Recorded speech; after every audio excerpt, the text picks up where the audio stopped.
Let's unpack this. Today, we're diving deep into some truly compelling and at times, frankly, unsettling reports that paint a vivid picture of the forces at play in our political and legal landscape. Mm. It's a complex world out there, right? Mm. Filled with conflicting narratives and rapidly changing power dynamics, and it can be incredibly hard to make sense of it all. It really can. But that's exactly what we're here for. We've taken a stack of recent analyses, research, our own notes, and we're going to try and pull out the most important insights for you. Yeah. Our mission in this deep dive is basically to give you a shortcut, a way to get truly well informed about the critical events shaping our democracy right now. We'll throw in some surprising facts, add context, hopefully help you understand what's really happening beneath the headlines. And what's fascinating here, I think, is how seemingly disparate events, things that look separate, often connect. Mm-hmm. They feed into a broader overarching narrative about power, about truth, and perhaps most importantly, the evolving role of the individual in holding systems accountable. Right. So we're going to explore some major themes today. We'll look at the unexpected and often perilous entanglements of powerful law firms with political figures. Yeah, that's a wild one. It is. Then there are the intense, often unprecedented battles over the very rules of American democracy, specifically things like voting and representation. Critical stuff. Absolutely. We'll also have to confront the alarming rise of radicalization and its real-world, sometimes violent consequences. That's a tough one, but necessary. And track the growing public backlash against politicians who are perceived, rightly or wrongly, as having betrayed their constituents. Okay. And finally, we'll tackle those persistent questions around transparency, accountability, and the blurring of lines between government and private enterprise. It sounds like a lot, but like I said, it's all kind of connected. Absolutely. It all ties together. So let's start with that intriguing saga. You mentioned how some of America's most powerful law firms ended up in a very, very sticky situation. They thought they could manage the risks, maybe even benefit from striking deals with Donald Trump. It feels like a classic case of, what seems like a safe bet turning into a massive gamble. Exactly. The initial calculation for these powerhouse law firms, big law, the biggest, most prestigious firms, seemed pretty straightforward, at least in their heads. Right. They thought, okay, we'll assign some of our junior associates to pro bono projects, focus on less controversial areas. Like veterans' causes, maybe? Yeah. Community initiatives. Yeah, that kind of thing. And in exchange, they figured they'd protect their broader business interests, keep their reputation clean. It sounds, on the surface, like a reasonable strategy, doesn't it? It does. Just do some good, meet your pro bono hours, keep the peace. But as we've seen time and time again, when you cut a deal with certain political figures, the terms of that deal, well, they have a tendency to shift unexpectedly. And this wasn't just a small commitment we're talking about here. This was a collective agreement from 9 of these huge firms to provide up to $1 billion in free legal work. $1 billion? Wow. Yeah, a staggering amount, even for big law, where junior associate hours, even pro bono, are incredibly valuable. I mean, $100 million in pro bono work might sound like a mountain to us, but for these massive firms, they can climb that mountain surprisingly fast. Okay. But the context for this agreement is critical. It all started with an executive order from the Trump administration that directly targeted these firms' pro bono practices. Ah, okay. Trump claimed their work, especially stuff related to diversity, equity, and inclusion, DEI, was somehow inappropriate or politically motivated. So this order put the firms in a really difficult position, essentially forced their hand. And this is where the paths really diverged, isn't it? It feels like a pivotal moment. It was. You had 9 firms that decided, okay, we'll sign on. They agreed to Trump's terms, basically caved to the executive order. But then there were 4 other firms that chose a very different path, a much more defiant path, really. They did. They pushed back hard, took the Trump administration to court. And won, right? And won, successfully. Their argument was clear and constitutionally sound. The government cannot dictate what kind of pro bono cases private firms take. That's a fundamental First Amendment issue, freedom of speech, freedom of association. Okay, so that makes me wonder then, if those 4 firms could stand their ground and win, what was the calculation for the 9 firms that went so wrong? Why did they cave? Was it just naivete, or were they genuinely scared for their existing business? That's a really critical question. And likely there were multiple motivations swirling around for those 9 firms. Some probably thought, okay, this protects our existing business, avoids any potential regulatory heat from the administration. Makes sense. Others might have genuinely believed it would enhance their reputation, show they're willing to cooperate, or maybe they hope to just redirect the pro bono work into areas they saw as less controversial, trying to placate the administration while still doing some public service. Okay, trying to thread the needle. Exactly. However, if we connect this to the broader pattern, the history, anyone paying attention to what happened to lawyers associated with Donald Trump previously, think Rudy Giuliani, Michael Cohen, Sidney Powell, the list goes on. Yeah, it's a long list. It is. They should have seen immediate red flags. The trajectory for those who get deeply entangled in his legal orbit, historically, it's not good. Often leads to disbarment, financial ruin, complete reputational damage. And a cautionary tale. Absolutely. The core lesson here for any professional service firm, really, perceived easy deals with figures like Trump often lead to just disproportionate irreparable damage.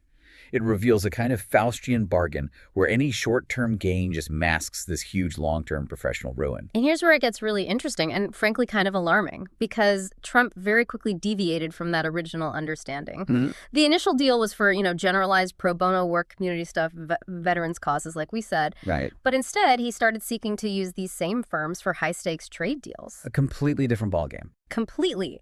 And let me tell you, trade deals are a different beast entirely. They carry immense liability, incredibly complex international law, tricky negotiations with foreign governments. The margin for error is razor thin. Billions of dollars on the line. Exactly. If a firm gives bad advice or a negotiation goes south, the fallout isn't just for the administration, it's enormous for the firms themselves, potentially billions in liability. This wasn't just a pivot, it was a fundamental shift in their legal exposure. And Trump wasn't exactly subtle about his intentions, which gives you a telling insight into his mindset, right? Yeah. He publicly boasted that these firms had paid him a lot of money in legal fees in the past, and therefore, he might as well use their services for free to help with trade negotiations. Seriously, he said that publicly. He did, and it reveals this crucial part of his approach. Yeah. He seemed to view their past payments as giving him some kind of permanent ownership over their services, as if they were just his in-house legal team, at his beck and call, simply because they'd worked for him before or signed this one agreement. It's a critical lesson in dealing with figures like this.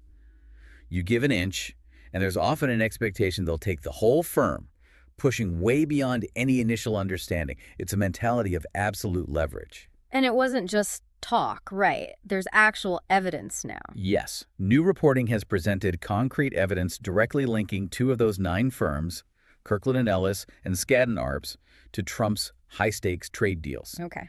According to Trump's own attorney, Boris Epshteyn, these firms have been formally connected to the Commerce Department. Specifically, Kirkland & Ellis reportedly worked on significant trade deals with Japan and South Korea. So this is the first time we've had verifiable proof tying them directly to the international negotiations, not just the general pro bono stuff. Exactly. It's a stark illustration of how quickly the scope of their involvement escalated. They went from thinking about relatively low-risk community service to being involved in geopolitical high stakes. And this entanglement comes with some serious legal baggage that's still unfolding, right? Yeah, absolutely. Trade courts have already ruled that Trump may not have even had the legal authority to impose the tariffs he levied during his presidency. Really? Yeah, stating that authority rests with Congress, not the executive branch. Now, this case is still working its way through the appeals process. Okay. But if the courts uphold that ruling, those tariffs could be deemed unlawful from the very beginning. Okay, so imagine the nightmare scenario for these law firms then. Exactly. You thought you were signing up for veterans work, and instead you're neck deep in potentially unlawful trade negotiations, tied to a client with a history of, let's just say, creative storytelling. For instance, Trump publicly claimed that Japan was funneling $550 billion into the U.S. economy as part of one deal. $550 billion. That's what he claimed. But the Japanese government flat out contradicted him. They stated the actual commitments were structured very differently. Primarily investments, loans, guarantees, nothing close to Trump's inflated figure. So that discrepancy puts the firms in a terrible spot. A deeply compromising position. Yeah. Caught right between their client's narrative and verifiable reality. So these firms could find themselves in a truly precarious position. I mean, if they're caught in the middle of these conflicting stories, Right. they might have to testify under oath about their role, couldn't they? Did they draft parts of the deal? Did they do the legal research? Were they aware their client was misrepresenting the terms publicly? These are not hypothetical questions. These are the kinds of inquiries that could put a firm's credibility right on the line, not just within the U.S. legal community, but critically with their international clients. Yeah, that's a huge risk. Imagine you're a big Japanese corporation being represented by Kirkland and Ellis. How comfortable would you feel knowing your law firm was also advising Trump on a deal where he publicly misrepresented your own country's commitments? Exactly. That's the kind of reputational damage that money just cannot fix. Law firms, maybe more than any other business, they exist and thrive based on their reputation, integrity, discretion. Trust? Trust, absolutely. If clients can't trust that, they'll take their billion-dollar deals elsewhere. And that type of damage is often irreparable.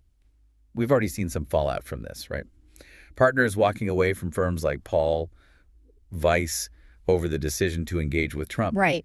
Internal fractures emerge, and you can bet clients are watching very, very closely, assessing the long-term risk of associating with firms that make these kinds of compromises. So, stepping back, it really becomes clear, doesn't it? Donald Trump's legal entanglements seem to consistently drag down those who work closely with him. Time and again. We've seen lawyers just destroyed financially, disbarred, left clinging to the remnants of their reputations. And these firms, it seems, thought they were choosing the easy way out by not fighting him in court over that executive order. Right. But instead, they've tied themselves to chaos, significant potential liability, and what must now be just immense regret. And the story isn't over yet. Far from it.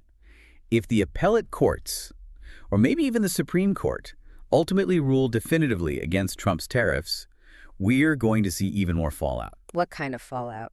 Well, these firms could be forced to answer incredibly tough questions about their role.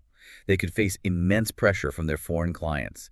They could find themselves mired in litigation they never, ever wanted to touch. It just underscores that crucial lesson, doesn't it? Anyone who believes there's an easy deal to be made with this particular political figure is probably fooling themselves. Completely. The short-term perceived gain almost never outweighs the long-term cost. Whether you're a lawyer, a politician, a business partner, the story, more often than not, ends the same way, with chaos, liability, and deep regret. Okay, let's turn our attention now to the very heart of American democracy itself, the voting map. Right. We have a really striking report about Donald Trump attempting to push Republican lawmakers in Texas to redraw congressional maps. Mid-decade. Mid-decade, which is not how it's supposed to work. Exactly. Normally, redistricting happens once every 10 years, right? After the census, to account for population shifts, ensure fair representation, all that. But Trump, reportedly worried about his unpopular policies and maybe a weakening grip on Congress, was trying to manipulate the system to create more safe Republican seats outside that normal census cycle. So this wasn't about responding to demographic changes. No. It looks like a clear, calculated attempt to rig the system to lock in power, which directly undermines the whole principle of democratic competition, doesn't it? It absolutely does, and it raises that fundamental question. What does it truly mean for a democracy when one side tries to change the very rules of the game midstream just to lock in power rather than, winning it through fair competition and convincing voters? Yeah. And this aggressive move by Trump, it prompted a truly bold stand from Texas Democrats. The quorum break. Exactly. In Texas, like in a few other states, lawmakers have this unique procedural tool called a quorum break. How does that work exactly? Basically, a certain number of members must be physically present for the legislature to legally conduct business. So the Texas Democrats, who are a sizable minority, they hold around 43% of the seats. They use this tool by literally fleeing the state. They just left Texas. Packed their bags and left. They held meetings in undisclosed locations, effectively denying Republicans the quorum they needed to pass this proposed mid-decade gerrymandering scheme. Yeah. It's an extraordinary act of political courage, really. Defiance. And this wasn't just some political stunt, right? They faced real threats. Oh, absolutely. Yeah. This was a high-stakes move that put them in genuine danger. The Texas Attorney General was hinting at arrests. The governor threatened to drag them back to the Capitol. Drag them back. Yeah. And Donald Trump himself even suggested using federal power, maybe the FBI, to track them down. Wow. Think about that for a second. Elected lawmakers in the United States hiding out like resistance fighters, basically, just for using a constitutional tool to defend the integrity of their own state's electoral process. It's pretty remarkable. And what's also worth noting is their strategic choice here. How so? These Democrats didn't take this drastic action when Republicans passed, say, harsh abortion laws, or when private school voucher bills were threatening public schools, or even during the previous round of gerrymandering back in 2021. Okay. They chose to hold the line now on this specific issue because they perceived Trump's demand for mid-decade redistricting as an existential threat to democracy itself, a blatant attempt at election rigging. So it signaled a new line in the sand for them. Absolutely. A recognition that some battles are just too fundamental to concede. And then California got involved. Right. That's where California stepped in with counterpunch. Yeah. Essentially fighting fire with fire. What did they do? Governor Gavin Newsom, leading California, threatened to redraw their own state maps in retaliation if Texas proceeded with his plan. Seriously? Yeah. His message was crystal clear. Yeah. If that's how you want to play it, we'll do the same. It signals this open political arms race, really. California basically saying, we're not going to unilaterally disarm in the face of what they see as an attack on democratic norms. It's not ideal, obviously, this tit for tat. Yeah. But it reflects the level of desperation, maybe, and the perceived need to deter further actions like this. So that Texas quorum break, it's more than just procedure. It's like a desperate constitutional defense.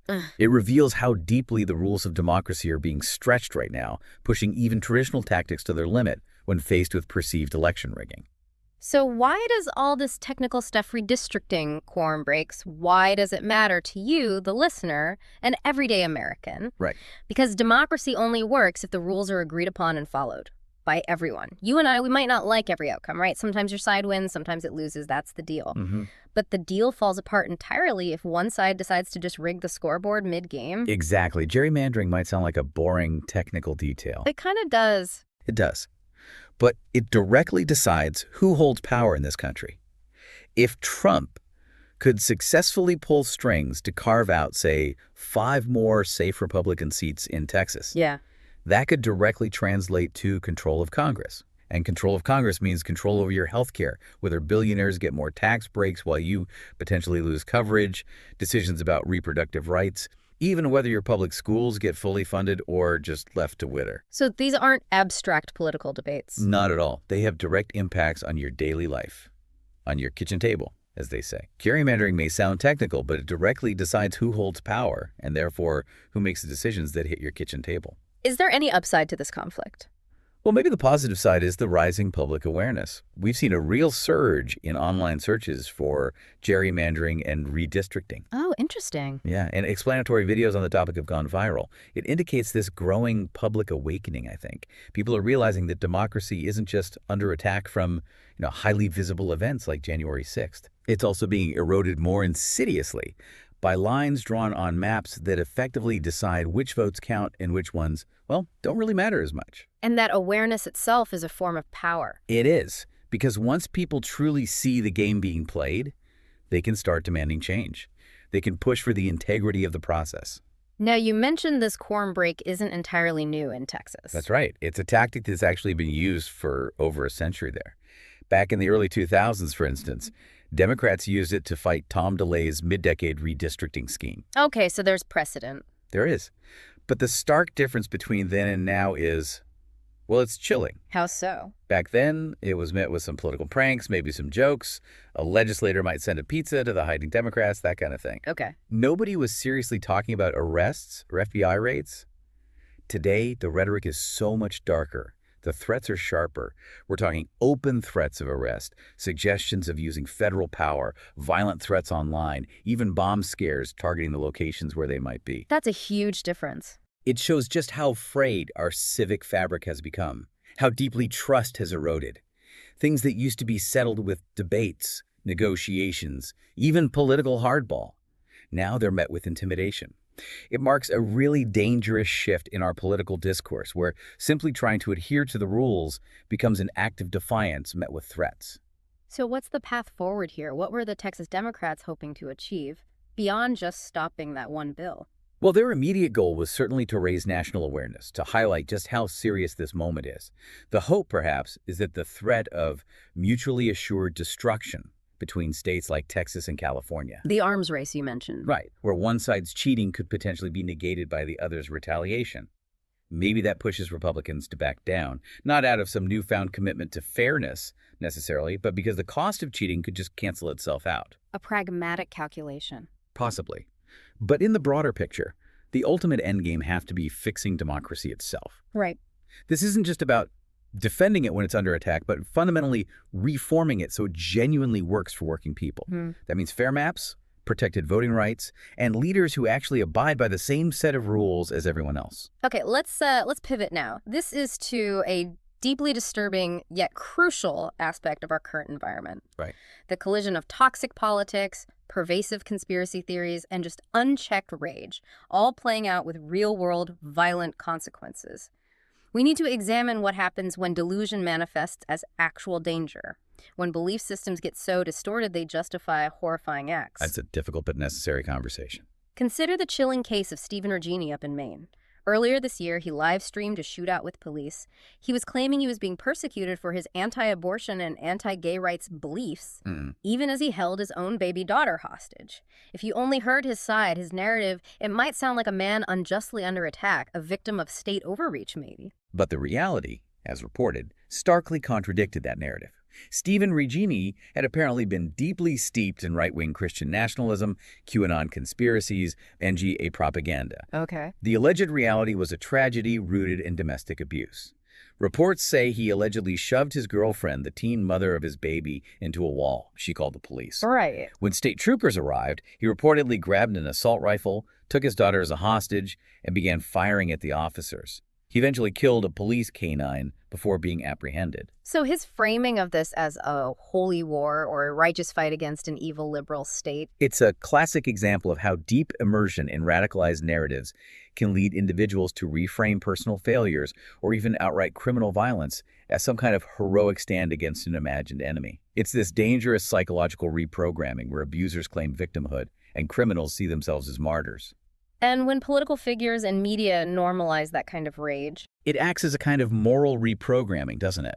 It allows individuals to reframe criminal acts as righteous patriotism, transforming abstract political rhetoric into real-world violence and, frankly, homegrown terrorism. and this escalation to targeted violence, it extends far beyond just isolated incidents like Regini, right? Sadly, yes. Take the case of Douglas Cornett in Virginia. He shot 2 Latino men at a gas station simply because they looked like immigrants. Just because of how they looked. That's what the reports suggest. And the judge in the case explicitly linked this crime to the non-stop anti-immigrant rhetoric pumped out by right-wing media and politicians. Wow. Cornett was, by his own lawyer's admission, an ardent Trump supporter who had marinated in that exact propaganda. His actions are a grim reminder of how words, when they're sufficiently inflamed and repeated constantly, can tragically become bullets. Abstract talking points turn into real-world wounds. It underscores the profound responsibility of those who hold a microphone. Absolutely. And then there's the most extreme example, Vance Bolter in Minnesota. That one is truly terrifying. Described as a rabid Trump supporter, Bolter carried out what appears to be a politically motivated killing spree. What happened? He murdered a state representative and her husband in their own home, shot their dog. He then attempted to assassinate another state senator and his family. And when police caught him, they discovered a hit list with over 70 Democratic officials on it. 70 officials. That's homegrown terrorism. Unequivocally, it's a direct attack on our democratic institutions through violence. And what's critically important here and deeply concerning is Donald Trump's complete silence. His utter lack of condemnation regarding Vance Bolter's actions. He hasn't said anything. Nothing. A stark contrast to President Biden's response. And this silence, intentional or not, creates an implicit understanding, maybe, that these violent extremists see themselves as acting in Trump's name. His silence can be interpreted as a tacit acceptance, or at least a refusal to disavow their horrific actions. Which raises that crucial question. Right. What happens when political leaders and media normalize rage, consistently demonize their opponents, and subtly, or not so subtly, wink at violence? It fundamentally reprograms morality. It allows, and maybe even encourages, otherwise good people to cheer on bad acts. That's a powerful point. And we saw this phenomenon writ large on January 6th, didn't we? Exactly. Thousands of ordinary Americans, teachers, veterans, small business owners, our neighbors stormed the Capitol, genuinely believing that democracy itself was the enemy. So this isn't about dismissing political discourse. Not at all. It's about distinguishing between legitimate debate and dangerous delusion, recognizing when rhetoric crosses the line from political persuasion to incitement, from disagreement to dehumanization. Precisely. This isn't about the healthy differences between left and right political ideologies. It's about a fundamental clash between reality and delusion. There's a vast difference between holding, say, healthy conservative values and engaging in policy disagreement, and allowing politics to cross over into fantasy, where violence is excused as defense or where leaders actively encourage hatred instead of unity. It's just crucial that we call these violent acts by their true names. Murder, terrorism, authoritarian violence, not euphemisms like resistance or patriotism. Yeah. And, in these really challenging times, we also have to remember that acts of joy, humor, music, fostering strong community, those are themselves powerful forms of resistance against authoritarians who thrive on fear and division and hopelessness. That's a really important perspective. These simple acts can reaffirm the very humanity that such ideologies seek to diminish. So what's our call to action here? What should people take away? We just have to stay vigilant. We need to actively push back on propaganda, hold leaders accountable when they deliberately stoke division, and just flat out refuse to normalize violence as just politics. Because every one of these incidents is a warning sign. Exactly. Every Stephen Ridgeny, every Douglas Cornett, every Vance Bolter is a stark warning sign. The more we ignore these incidents, the more tragedies are bound to follow. The fight for truth, for empathy, for democracy isn't just happening in the halls of Washington. It's happening in our neighborhoods, our workplaces, within our own families. It starts with awareness and open conversations like this one. Okay. Moving from those extreme cases to the maybe more everyday political interactions, we're seeing a growing, almost undeniable pattern of public backlash against politicians who've embraced certain political stances. Right. Let's unpack the situation with Elise Stefanik. She's a Republican congresswoman from New York's 21st District, and her story seems like a powerful bellwether for this trend. It really does. Stefanik initially presented herself very differently, didn't she? Yeah, as a moderate, a problem solver. The kind of Republican who might work across the aisle, especially focusing on issues for her rural district. But over time, she underwent this dramatic political evolution, transformed into one of Donald Trump's most loyal MAGA allies. Essentially, as some commentators have put it, auctioning off her political soul for maybe a shot at higher office, or at least higher visibility within the party. And that transformation has had real consequences back home. What's fascinating here is that Stefanik's experience, it isn't isolated. It's part of this broader emerging trend. Okay. Stefanik, who typically avoids town halls like the plague, probably knowing the reception she'd get. Yeah, many politicians do. She recently showed up at a government building naming ceremony in Plattsburgh. Probably assumed it would be a safe ceremonial event. Right. Cut a ribbon, smile for photos. Exactly. But it was anything but safe. As soon as she stepped on stage, her own constituents let her have it. The booing, the shouting. It was so loud and unrelenting that she couldn't even finish her remarks. She got booed off stage by her own constituents. Literally booed off stage. It's a powerful, unvarnished form of accountability coming right from the grassroots. And the contrast is striking too, isn't it? Incredibly striking. Yeah. In the same city, Plattsburgh, Democratic Congresswoman Alexandria Ocasio-Cortez received applause, cheers, warm questions from the audience. It highlights this stark difference in how these politicians are being perceived by real, everyday Americans when they show up. This public booing, it signals a critical shift, I think. The MAGA brand's perceived invincibility might be cracking as ordinary citizens find their voice, using that raw frustration as a potent language of accountability. They're demanding genuine representation. And like you said, Stefanik's experience isn't isolated. We're seeing this elsewhere. Absolutely. Across the country, other MAGA Republicans are facing similar public backlash when they step outside their carefully constructed bubbles and face their constituents directly. Give us some examples. Okay, take Doug LaMalfa, a Republican from California. At a recent town hall, he faced intense booing and shouting over his positions on health care. Constituents demanding to know why he wouldn't support access for all. Or Brian Steele out in Wisconsin. At his town hall, constituents told him point blank, "You don't represent us anymore." They vowed to work against his reelection, accusing him directly of prioritizing party over people. Wow, that's direct. Very direct. Mike Flood, a Republican from Nebraska, got grilled by his constituents over proposed cuts to essential safety net programs, Medicaid, SNAP, people asking really pointed questions about the impact on families, the federal budget. One woman even asked him directly, how much does fascism cost the taxpayers? That's a pointed question. It is. These politicians, they often live in these echo chambers, right? Yeah. Friendly media appearances, carefully staged rallies with pre-selected audiences, constant affirmation from donors and insiders. The bubble. Exactly, the bubble. But when they step outside that curated environment into a room full of regular Americans, the public's fury and frustration becomes just undeniable. It's like they've been in a soundproof booth, and suddenly they've stepped out onto a busy highway. And this backlash seems tied to specific actions, specific perceived betrayals. Yes, indeed. This isn't just random heckling. It reflects deep discontent. Stefanik's unwavering loyalty to Donald Trump, even at the cost of her previously stated principles, has had tangible consequences with her constituents. Like the January 6th stuff. Exactly. She famously transformed from condemning the January 6th attack initially, saying the violence was unacceptable, to later calling the rioters hostages, just to align with Trump's narrative. Her constituents noticed that shift. They absolutely did. They feel profoundly betrayed, watching her support policies perceived as hurting working families, potential cuts to health care, threats to Social Security and Medicare, job losses in some cases, while her focus seems solely on currying favor with Trump and his base, apparently neglecting the actual needs of her district. That shift from perceived pragmatist to loyal Maggie mouthpiece has not gone unnoticed. And it's important to understand that this booing, it's more than just noise, isn't it? Oh, absolutely. It's a deeply powerful political statement. It's a raw language of frustration for voters who feel ignored or lied to or just abandoned. It cuts through the spin. Completely. It cuts through all the political spin, the carefully crafted press releases, the staged talking points. It says unequivocally, we see you, we know what you've done, and we are not okay with it. It's this immediate, visceral rejection of the political performance. And even Trump himself isn't immune. Right. Even Donald Trump himself isn't immune to this backlash. He was loudly booed at a WWE event in New Jersey recently, a venue where he typically expects just unwavering adulation.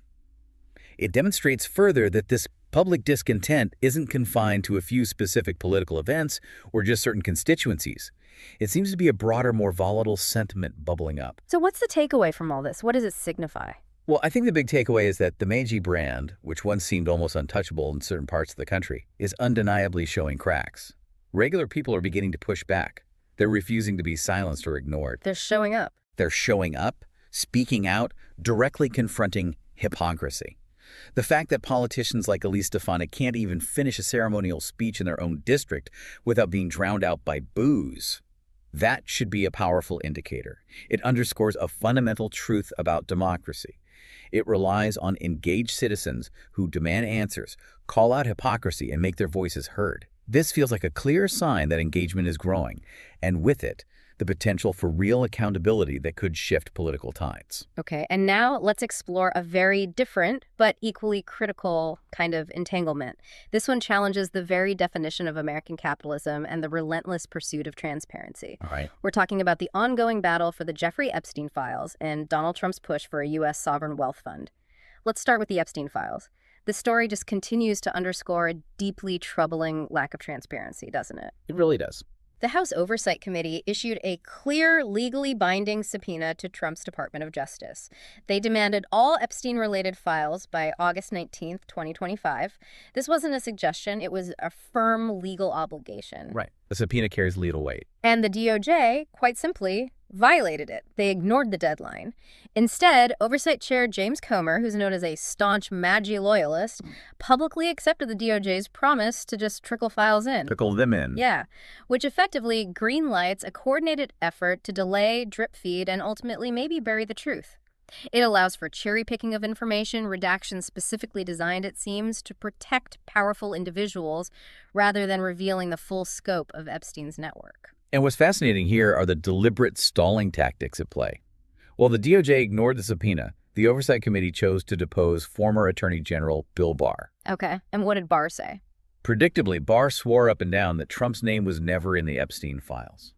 Now, this claim rings a bit hollow when you consider Barr's history of, well, covering for Trump. And the notable fact that his own father, Donald Barr, was the headmaster of the Dalton School, where Epstein magically landed his first teaching job in the 70s, despite being a college dropout and lacking a degree. That's a strange connection. It is. Meanwhile, the actual victim survivors like Virginia Giuffre, Annie and Maria Farmer, other Jane Does, whose stories directly link Epstein to Trump's orbit, they were not deposed. Despite their desperate desire for transparency, We want the truth out. their lawyers have explicitly stated, "Stop using us as an excuse," highlighting that the alleged need to protect victims is often weaponized to shield powerful men from scrutiny, which is just a devastating blow to those actually seeking justice.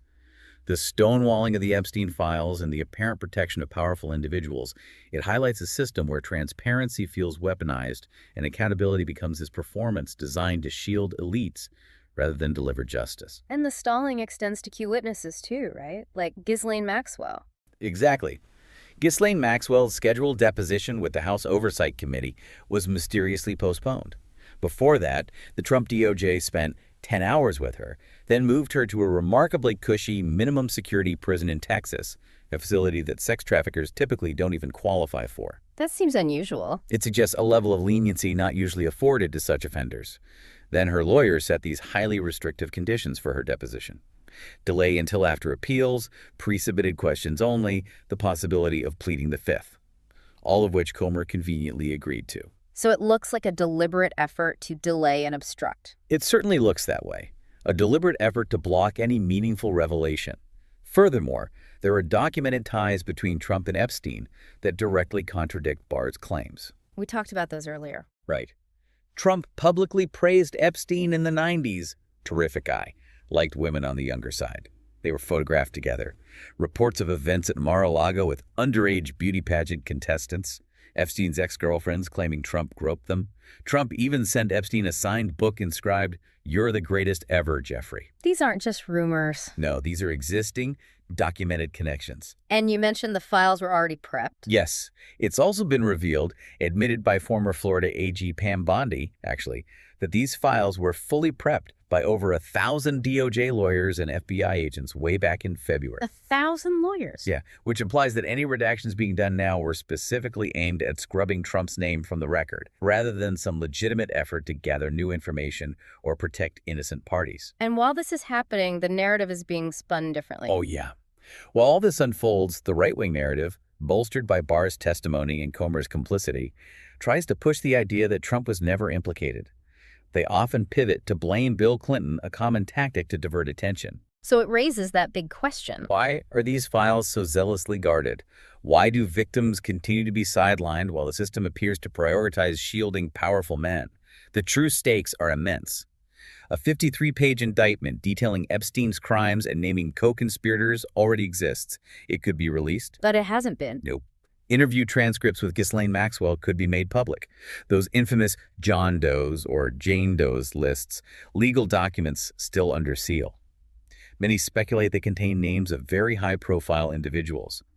But they haven't been released, because the names in those files, as many believe, would indeed shake the foundations of the political and business elite in this country. So the bottom line is the DOJ violated a subpoena. They violated a clear subpoena. This doesn't look like justice. It looks, quite simply, like corruption and a profound failure of accountability. Okay. And now let's explore that very different kind of entanglement, the one that challenges the definition of American capitalism itself. Right, the sovereign wealth fund idea. Donald Trump's vision for a U.S. sovereign wealth fund. The irony here is just palpable, isn't it? Donald Trump, the self-proclaimed champion of capitalism, free markets, is pushing policies that some are jokingly calling Marxist Meiji, policies resembling state-run socialism or state capitalism. Quite a twist. So what exactly is a sovereign wealth fund? Good question. It's basically a government-controlled investment account. It's common in other countries. Think Norway, Singapore, Saudi Arabia has a nearly $1 trillion fund that invests globally. Yeah. Trump's vision is for the U.S. government to use taxpayer money to invest in or even take over private companies. Take over private companies. That's part of the discussion. And this presents a clear danger, right? The government becoming a direct business partner, potentially crowding out free market competition, distorting the very economic landscape it claims to support. And how would this fund be managed? Well, his plan, reportedly, was to set it up outside normal congressional and public oversight. effectively creating a kind of slush fund. A slush fund. Yeah. With taxpayer money. Potentially. By moving money from dormant programs, maybe even from Biden-era initiatives like the CHIPS Act, which was designed to boost domestic semiconductor manufacturing. And remember, this is our taxpayer money. If these government investments fail, the public bears the loss. And this is different from, say, government bailouts we've seen in the past. Very different. Bailouts typically happen when an industry is already struggling in crisis. Trump seems to be talking about proactively picking companies to invest in or support, not just responding to a crisis.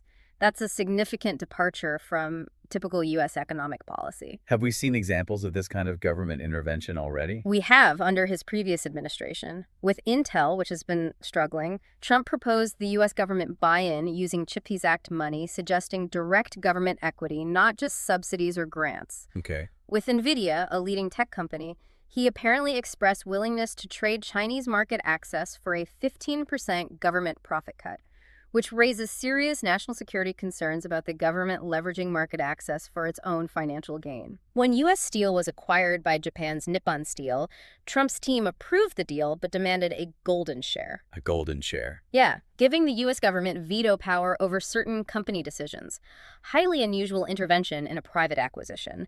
And in the rare earth sector, crucial for advanced tech, the Department of Defense took a $400 million equity stake in MP Materials, which raises the question, why was direct government ownership needed rather than just fostering private sector development? So the pattern seems clear. A gradual, often quiet shift towards the U.S. government becoming a direct business partner in major industries. And this approach, it also raises big concerns about cronyism, doesn't it? Huge concerns. History suggests that when government enters private business this aggressively, those closest to power, friends, family, political allies, often find ways to benefit on the side.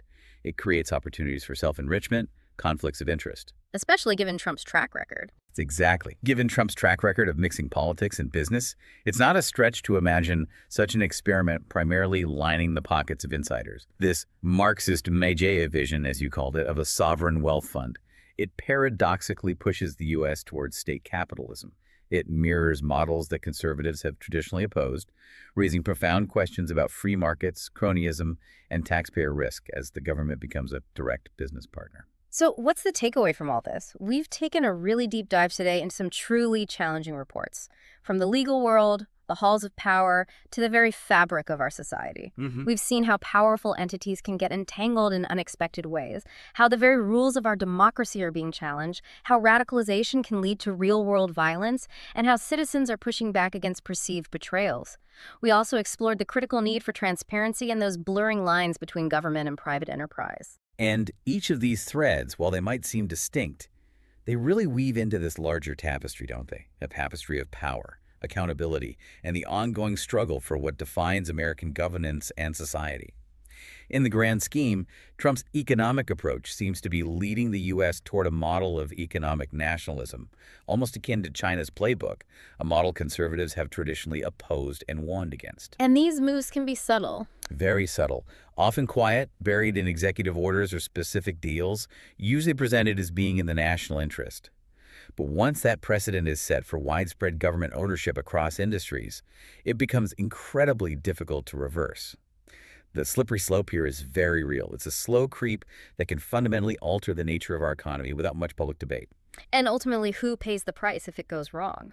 Well, ultimately, if these government bets don't pay off, taxpayers will be the ones left holding the bag. So, what does this all mean for you, the listener, the learner, the engaged citizen? Consider this.